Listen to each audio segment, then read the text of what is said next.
Hindi na napigilan ni Alden Richards ang kanyang galit at pagkadismaya matapos muling masangkot sa isyu ng bilyon-bilyong pisong anomalya sa flood control projects ang dating Ako Bicol party list representative na si Zaldico.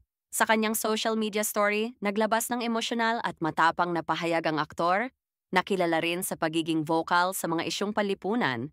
Sa kanyang mensahe kay Zaldico, may araw ka rin. Dagdag pa niya, hindi ako papayag na patuloy tayong nakawan habang naghihirap ang sambayanan. May araw din ang mga nagnanakaw. At kapag dumating ang araw na yon, hindi sila makakatakas sa hustisya. Giit ni Alden, hindi na dapat palampasin ang ganitong uri ng pagnanakaw sa kaban ng bayan. Lalo't ang perang ito ay dapat sana'y ginagamit para sa mga proyektong makatutulong sa mahihirap.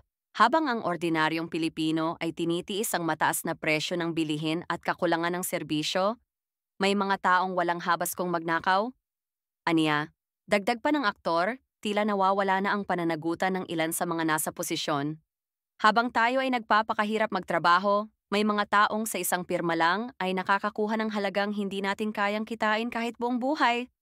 Sabi pa niya.